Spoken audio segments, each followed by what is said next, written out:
Alright, I'm going to make this video about how to change the oil and fuel filter on a ThermoKing tri-pack. All the tools you're going to need is right here. You're going to need a, I don't know if it'll focus, but anyways, that's a 30-tooth security bit. You need a 9/16 inch wrench and a 3/4 socket. You need either an oil filter wrench or just some really big pliers like I got, channel locks. You need some brake cleaner in case you make a mess, and a funnel. And these are aftermarket filters.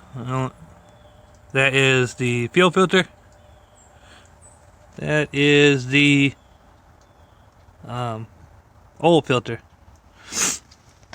And make sure you got some diesel to put back into that thing right there.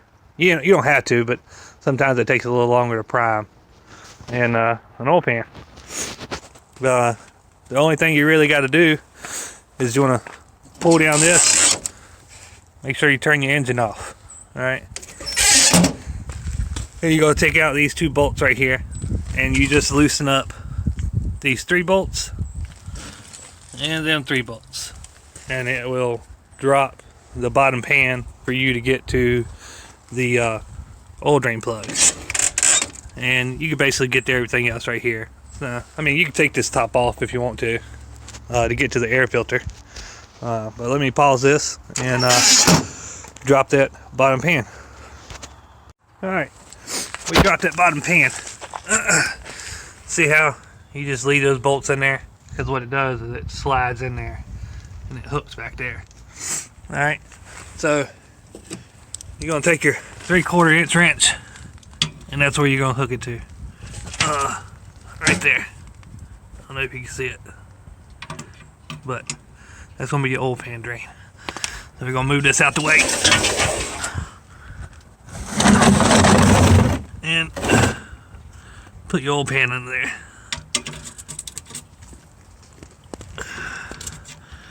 It's cold out here.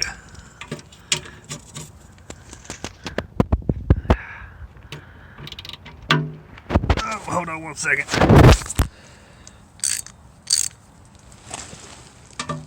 We got bolts tight.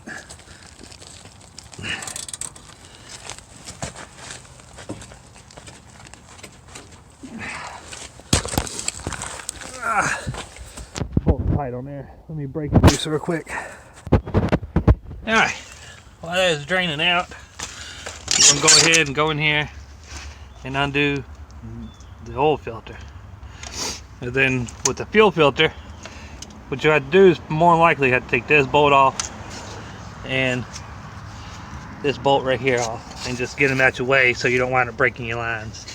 You can't mix them up because one's shorter than the other for you to get the oil filter out, fuel filter out. Alright, we dropped the oil filter. We made a little mess. That's going to happen. There's no way to prevent that. That's why I use the brake cleaner to get all the oil off right there. Alright, and you just set your oil filter down there. Alright, we're going to take this fuel filter off. Alright, see how we got the 2 lines off right there? That's so you can get them out your way to get to this. Because if you're trying to get your hands in there, and you know, these things are just plastic, you don't want to break one, and you break one, then you'd be screwed. But now that we got that off, let's get the fuel filter off.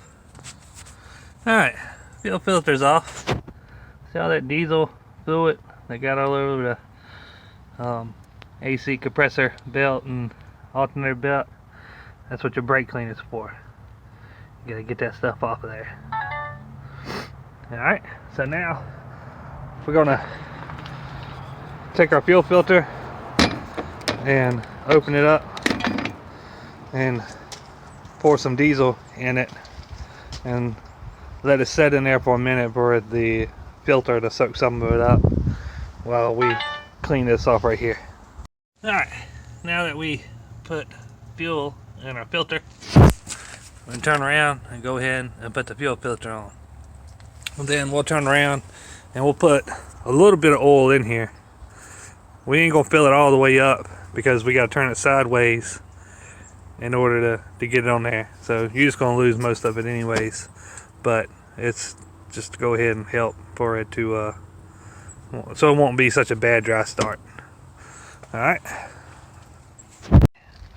We got our fuel filter back on and our hoses tightened back up. We got our oil filter on. And when you do your oil filter, you want to fill it up halfway. Let it sit for a minute. Then take some old oil and rub it around the seal. You want to take it and you want to run it around the seal and in the threads, so when you put it back on, it won't seize up next time. And after you get that put on, you're gonna turn around and put your drain bolt back in. Alright, and after you put your drain bolt back in, you're ready to put in your oil. I just use the same oil that I put in my truck, so I always carry 2 gallons of oil with me, whether my truck needs it or my APU unit. I just use Rotella, and then I use a quart of Lucas in here, so next time you change the oil, it'll help with that dry start, since your oil filter is only halfway filled, because you're not going to be able to get all that Lucas out, so that Lucas will stay in there some, but when you change the oil, you won't have such a bad dry start. So now I'm just going to turn around and take a oil cap off, and going to take our funnel and start pulling some oil in there.